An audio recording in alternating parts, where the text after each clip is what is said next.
Nos bastidores da obsessão, capítulo 10. Programação redentora.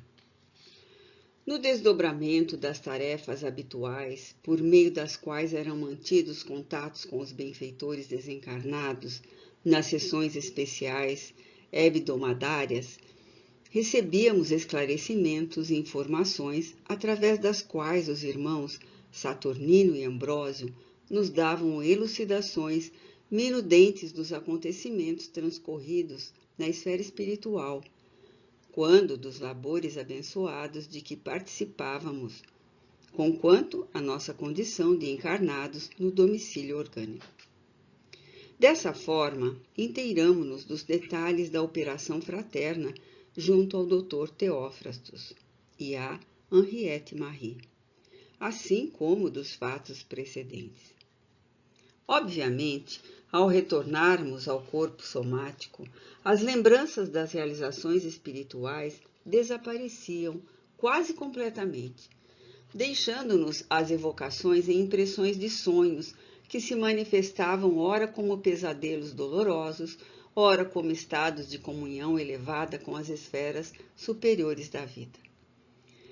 Nesse particular, os instrutores se encarregavam de ativar ou frenar os centros encarregados das lembranças, de modo a que nossa jornada humana transcorresse com a normalidade possível, sem problemas que nos perturbassem as atividades de servidores da comunidade dos homens. A recordação detalhada situar-nos-ia entre os dois mundos, ensejando-nos um desapercebimento das realidades do lado físico, propiciando-nos um desvio da atenção que se voltaria para as experiências e realidades da esfera espiritual. Desde que fora iniciado o processo desobsessivo de Mariana, recebêramos a advertência no sentido de manter as ligações psíquicas com a espiritualidade superior, de modo a nos acautelarmos das ciladas dos espíritos menos felizes, que, surpreendidos pelas incursões que se fariam nos seus domínios, seriam concitados à agressão por todos os meios possíveis, numa tentativa de obstar o labor abençoado ora em execução. Considerando as altas responsabilidades que nos diziam respeito, buscávamos corresponder à expectativa dos mentores, esforçando-nos por oferecer, pelo menos, a cota da oração, do pensamento otimista e o espírito de abnegação, dedicando-nos ao mistério espiritual com alta dose de entusiasmo e fé.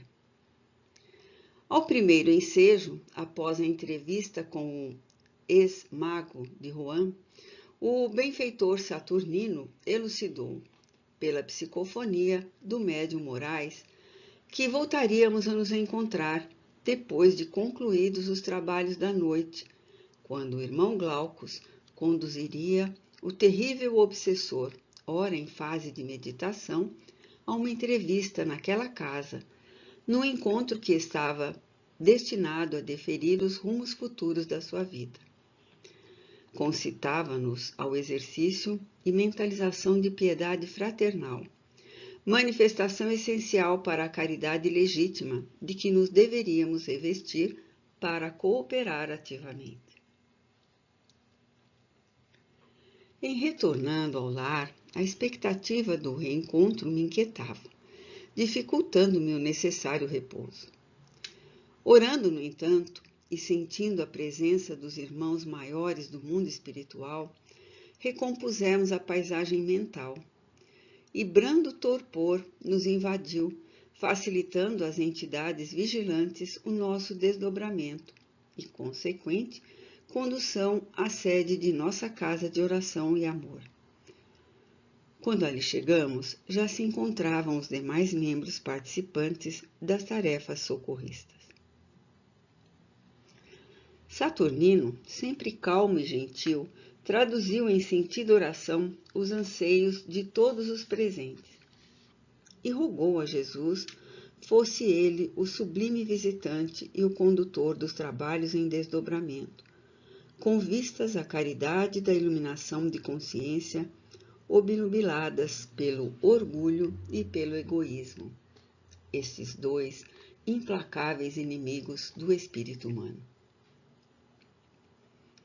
O ambiente, à medida que o benfeitor orava, se foi saturando de perfume discreto, qual lavanda muito leve carregada por suave aragem. Pétalas de luz diáfana começaram a cair abundantes e desfaziam-se ao tocar nos circunstantes ou nos diversos móveis e objetos. Vibrações muito penetrantes nos impregnavam a todos, e sem que o percebêssemos, as emoções rompiam os diques da visão e fluíam em copiosas lágrimas no recolhimento em que nos encontrávamos. Voltando-se para o irmão Petitinga, Saturnino solicitou: leia, meu irmão, o livro da vida. O venerando amigo acercou-se da mesa mediúnica e tomou de pequeno livro, irisado de filetes de luz, no qual vimos, em tons azul-prateados, as letras em destaque: Novo Testamento. Abrindo-o ao sabor do momento, embargado pela emotividade superior da hora, José Petitinga leu as anotações do apóstolo Marcos, capítulo 9, versículos 17 a 29. Mestre, eu te trouxe meu filho, que está possesso de um espírito mudo, e este, onde quer que o apanhe, o lança por terra.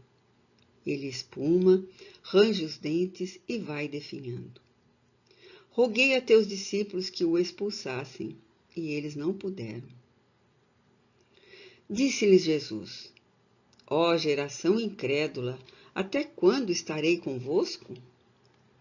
Até quando vos sofrerei? Trazei-mo. Então lhe trouxeram. Ao ver Jesus, logo o espírito o convulsionou. Ele caiu por terra e se estorceu, espumando. Perguntou Jesus ao pai dele: há quanto tempo acontece isto? Respondeu-lhe: desde a infância, e muitas vezes o tem lançado tanto no fogo como na água para destruí-lo. Mas se podes alguma coisa, compadece-te de nós e ajuda-nos. Disse-lhe Jesus: se podes, tudo é possível ao que crê. Imediatamente o pai do menino exclamou: eu creio, Senhor, ajuda a minha incredulidade.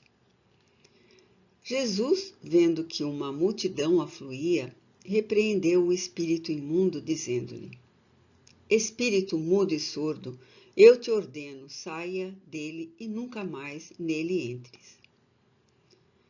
Gritando e agitando-o muito, saiu. O menino ficou como morto, de maneira que a maior parte do povo dizia: morreu. Jesus, porém, tomando-o pela mão, ergueu-o e ele ficou em pé. Depois que entrou em casa, perguntaram-lhe seus discípulos, particularmente: como é que nós não pudemos expulsá-lo? Respondeu-lhes: esta espécie só pode sair à força de oração. Fechando o delicado repositório dos ditos do Senhor, e, inspirado e comovido, José Petitinga, após ligeira pausa, teceu comentários vazados na mais excelente conceituação espírita, revivendo os feitos do mestre, naquele momento em que deveríamos, aquinhoados pela mercê do Rabi, concitar a paz e o arrependimento, um espírito que somente a força da oração poderia modificar. Silenciava o apóstolo da mensagem espírita em terras baianas no passado, quando deu entrada na sala o irmão Glaucus, que se fazia acompanhar do Dr. Teófrastos e dois guardiões que, com permissão dos instrutores, ficaram postados à porta do recinto pelo lado exterior. A entidade visitante trazia o semblante velado por singular melancolia. Os olhos, antes brilhantes, traduzindo estranha ferocidade, se apresentavam baços, e como se suportasse invisível fardo, caminhava tardo, com características muito diversas daquelas que ostentava até há poucos dias. Tratado com carinho e respeito pelo venerável benfeitor, foi convidado a sentar-se entre nós na condição de convidado especial. O irmão Glaucus, tomando a palavra, falou sucintamente. Tratamos aqui de dar prosseguimento ao exame dos problemas que dizem respeito a Henriette Marie e ao seu perseguidor, que agora se encontra recolhido em recinto de amor, sob guarda de devotados servidores do bem. Não ignoramos que o irmão Teófrastos foi defrontado por surpresa dolorosa com o resultado da má aplicação do tempo, passando a experimentar, desde então, as consequências das atitudes espontaneamente tomadas. Sabendo-o ligado por profundos laços de afeição à sofredora, que lhe não pôde fruir a companhia nos últimos tempos, consideramos de bom alvitre conduzi-lo até onde ela se encontrava, de modo a concertar planos em relação ao futuro e sustar em definitivo as maquinações da criminalidade até agora em desdobramento. Mas no momento, repostou o vingador, visivelmente conturbado, não poderei aquecer com quaisquer compromissos que objetivem afastar-me dos muros do meu campo de ação. Estou vinculado a uma poderosa organização e, embora em posição de comando, sou, por minha vez, comandado.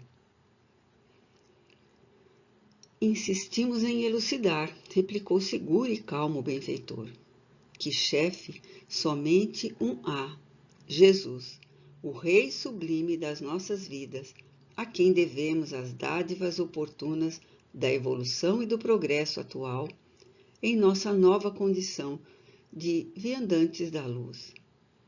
Entregando-nos o seu comando afável, nenhuma força possuirá meios de alcançar-nos, porque sombra alguma, por mais densa, conseguirá suplantar a luz mais insignificante, submetendo-a.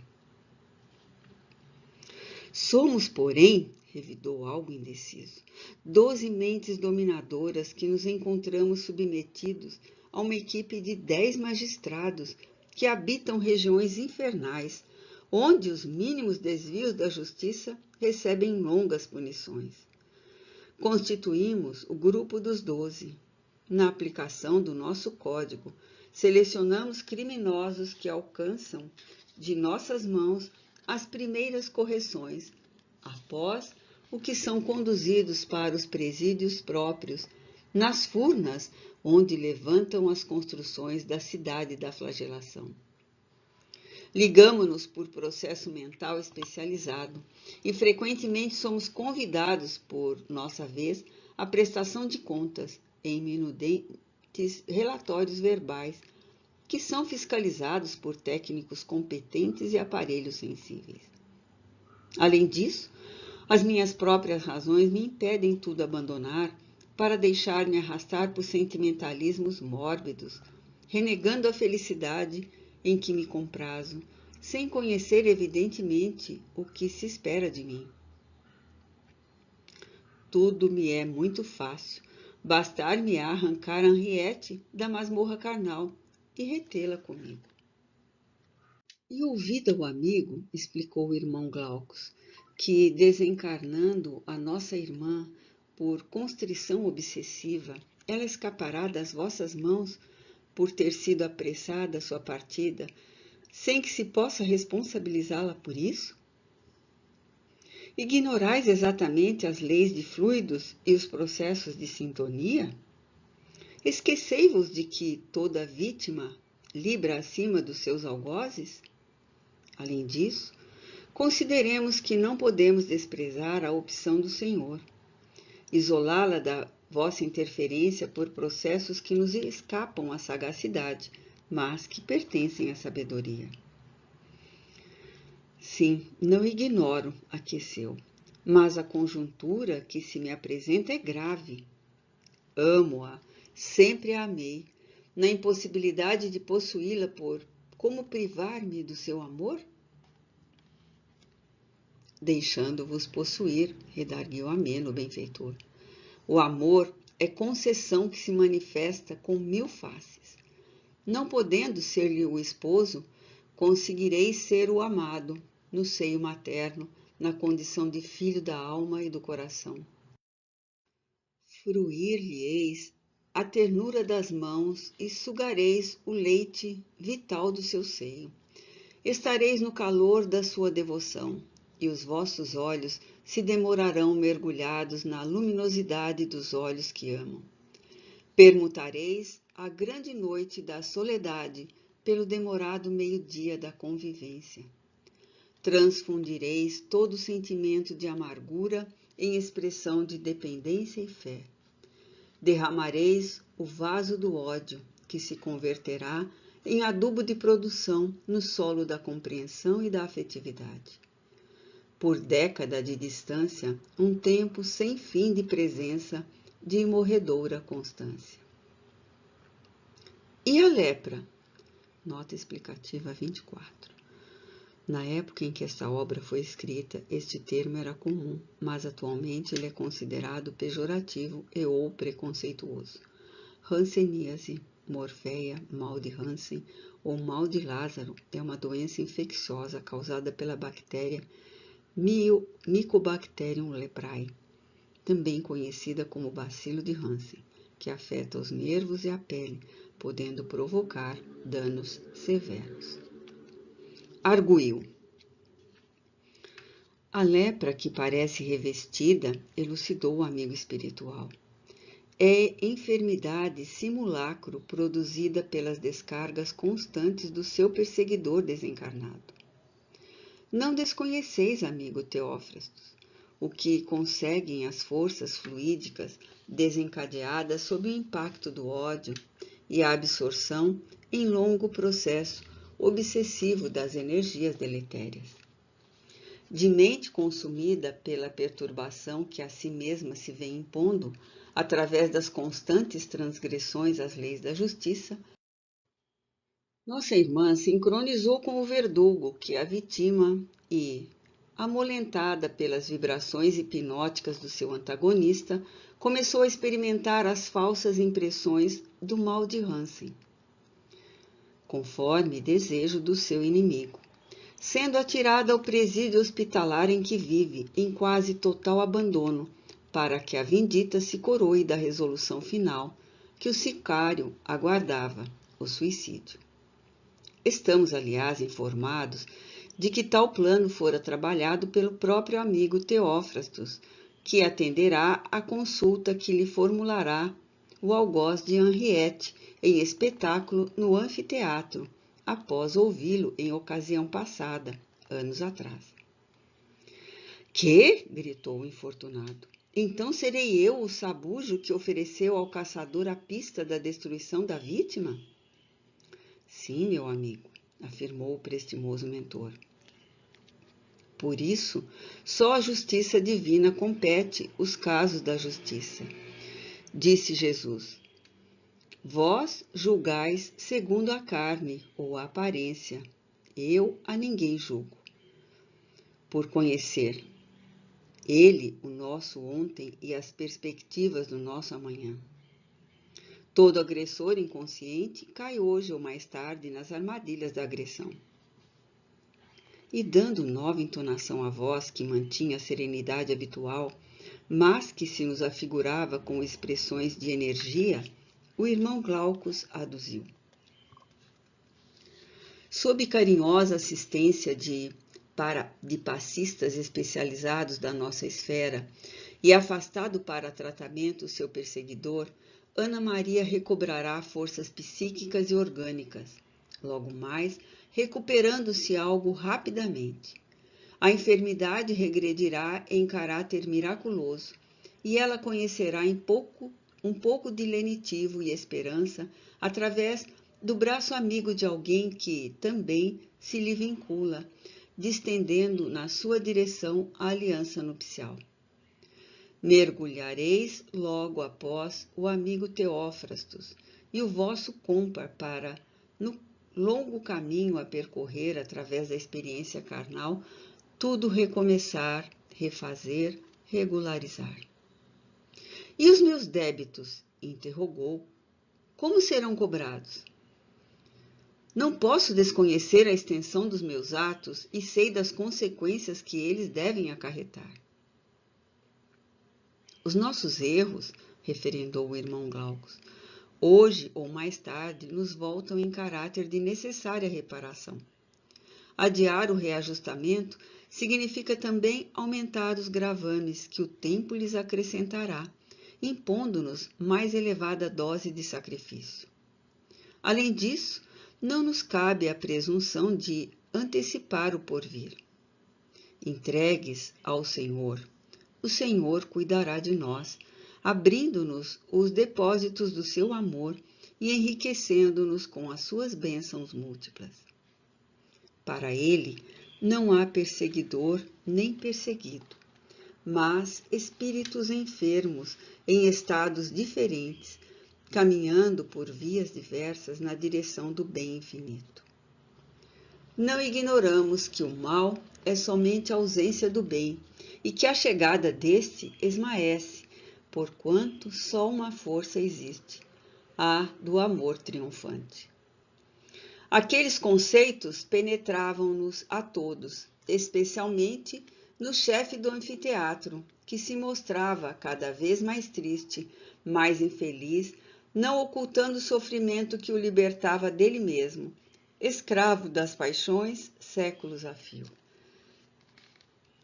Levantando-se sem a soberbia de antes, o doutor Teófrastos arremeteu. Mas isto aqui é uma casa espírita. Sou uma das mentes encarregadas de combater a peçonha cristã, que teima em reaparecer com indumentária nova. Detestamos esses aventureiros do corpo que se atrevem a invadir os domínios que somente pertencem aos mortos.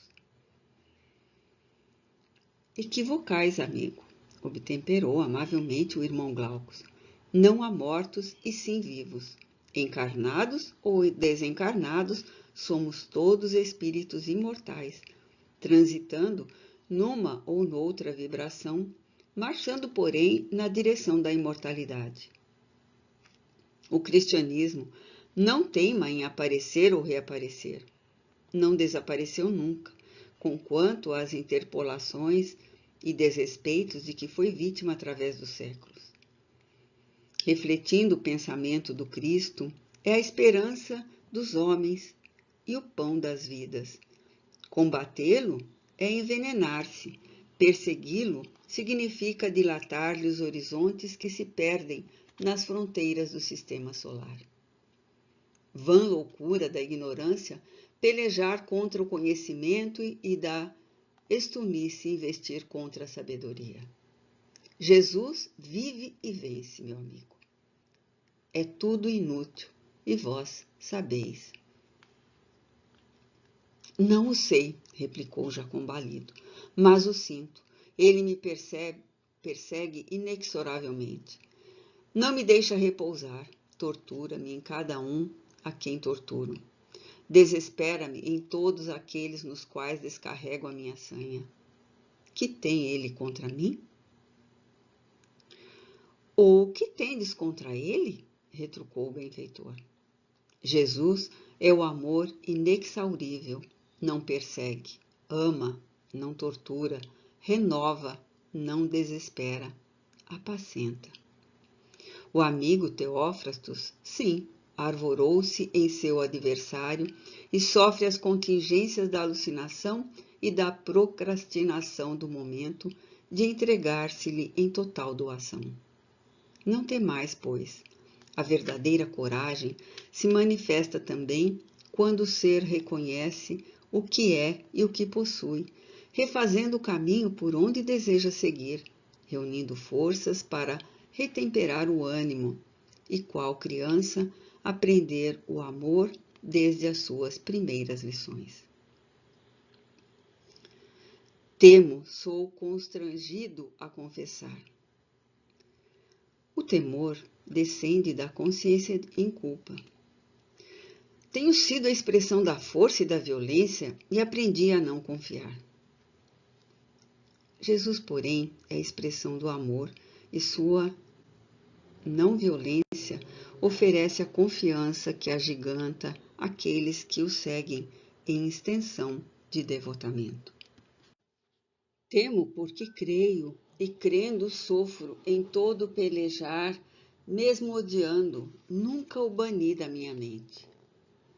Nem poderíeis fazê-lo, o ódio é o amor que enlouqueceu. Nos primeiros dias do século atual, fui convocado a abandonar o solo da França para vir aqui operar, tendo em vista a transformação que se realizava neste país ante o reverdecer do pensamento cristão. Amortecido em toda a parte e revivente aqui pelo contato com a nossa esfera de vida.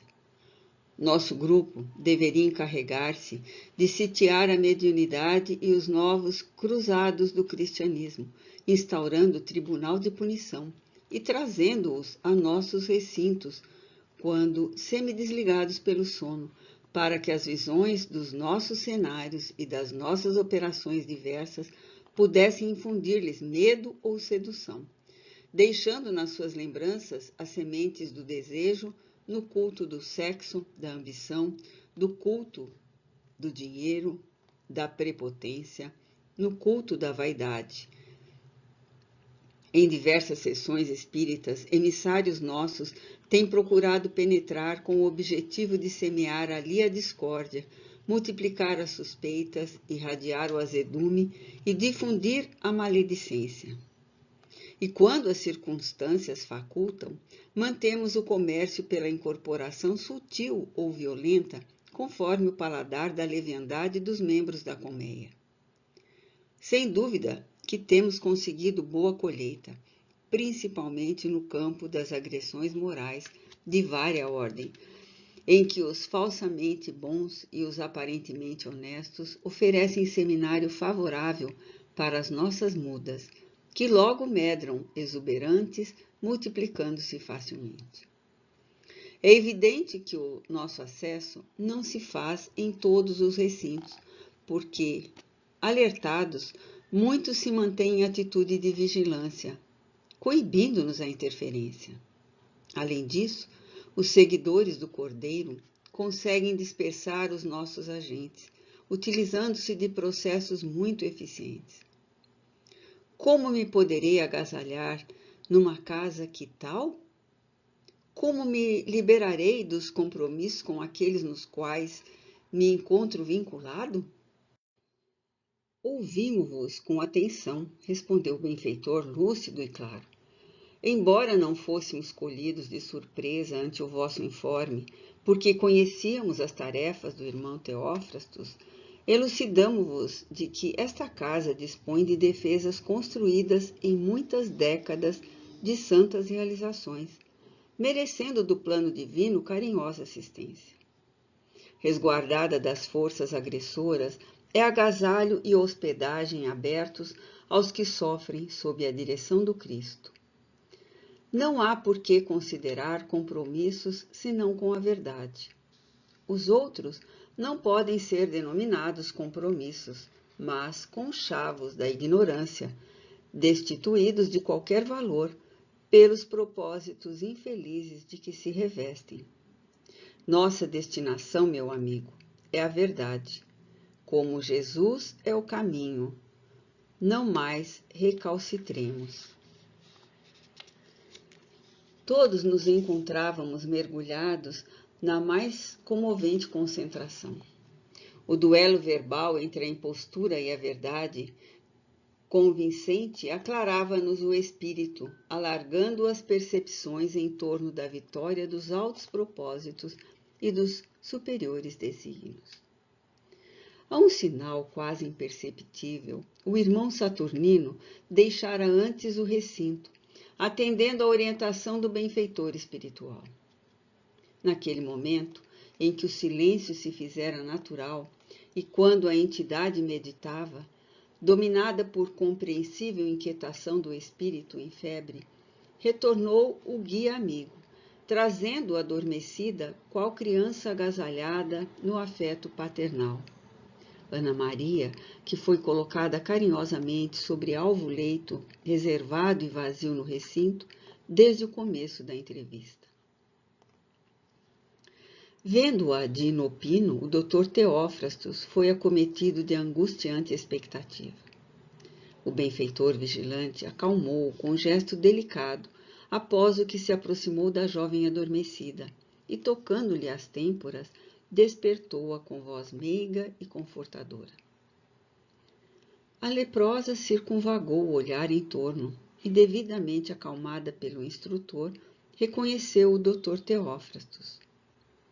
O olhar adquiriu brilho especial, alongou os braços e, ante a aquiescência do mentor, o antigo mago estreitou-a com imensa ternura, envolvendo-a em ondas de afetividade e carinho.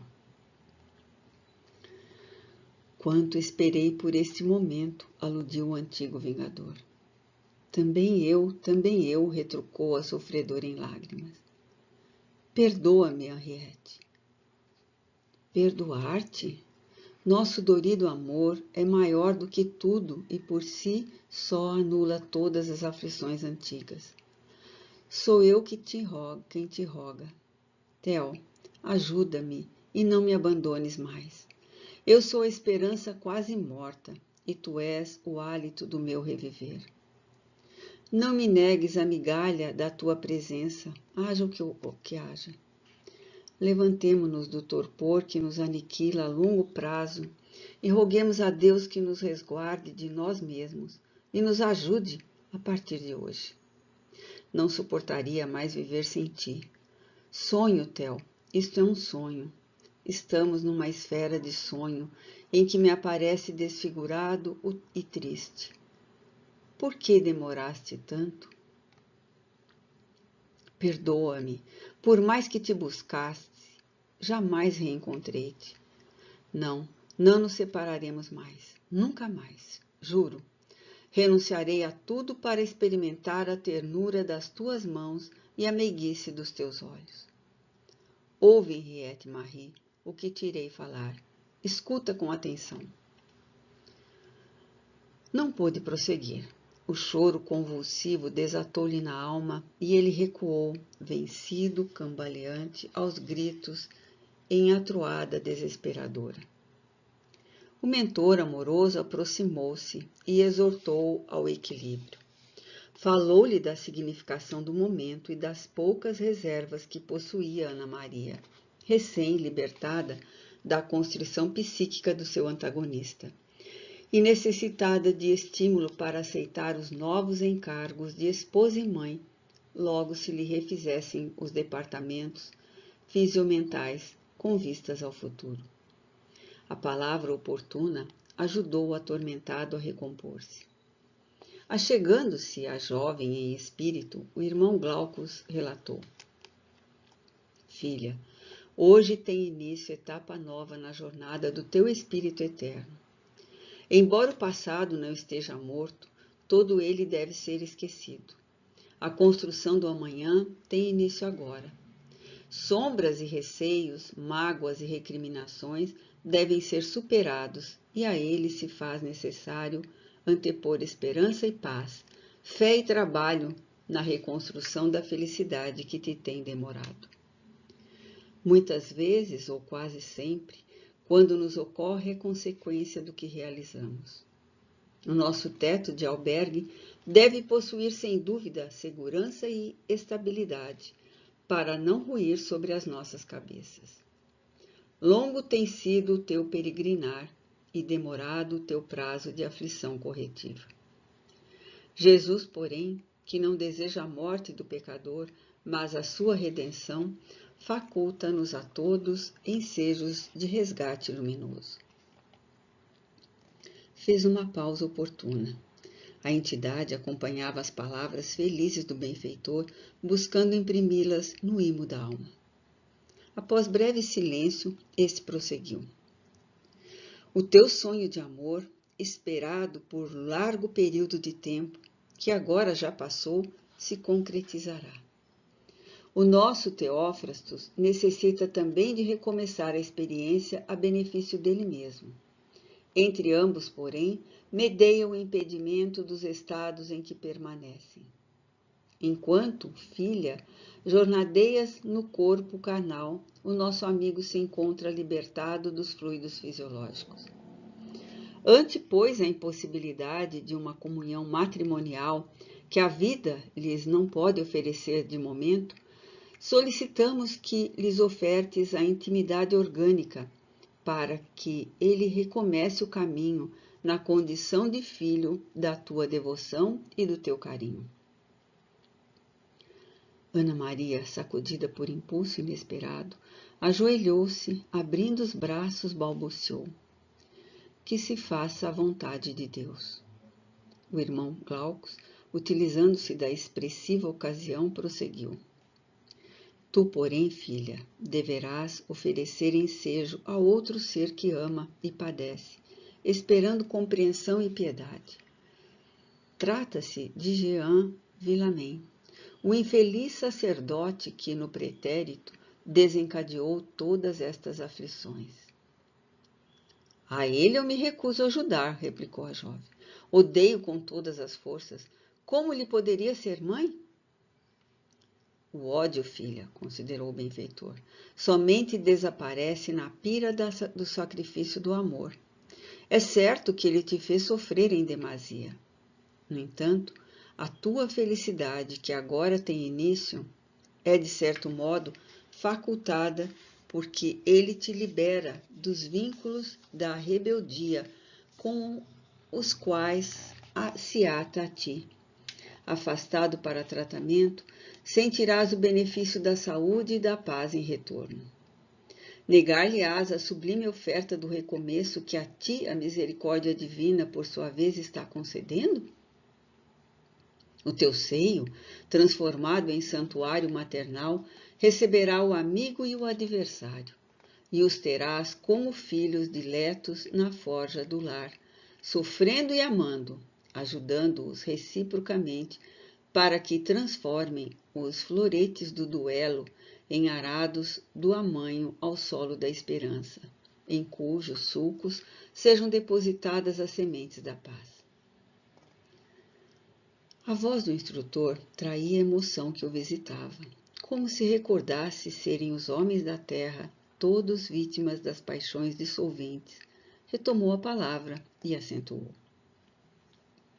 Jesus, embora nossa ingratidão, continua amando-nos, quando na cruz, conquanto escarnecido, esteve amando, e agora, apesar de propositadamente ignorado por milhões de seres, prossegue amando. Sigamos-lhe, filha, o exemplo e transformemo-nos em célula de amor, a fim de que as nossas construções se assentem em alicerces de segurança. Ana Maria, em lágrimas, fitou o antigo afeto que permanecia atoleimado, e, inspirada pelas forças superiores que saturavam o recinto, concordou. Se o meu amor pode beneficiar o Theo e a minha recusa a Jean pode ser fator de insucesso, em homenagem ao amor de todos os amores, aceito-o também, como filho, e que Deus tenha piedade de nós. O irmão Glaucus enlaçou a jovem mulher em terno abraço e, tomando o Dr. Teófrastos no mesmo envolvente gesto, rogou ao Senhor que os abençoasse, felicitando-os com a concessão da união espiritual. A jovem foi reconduzida de volta ao corpo no lazareto. Depois de mais alguns estudos sobre a nova condição do irmão Teófrastos, este aproximou-se da porta e despediu os dois guardas, ficando combinado que ele se demoraria naquela casa sob os auspícios dos instrutores, até o momento em que seria encaminhado a uma colônia preparatória para a reencarnação futura. Mesmo porque outros trâmites no processo da desobsessão de Mariana requereriam sua presença.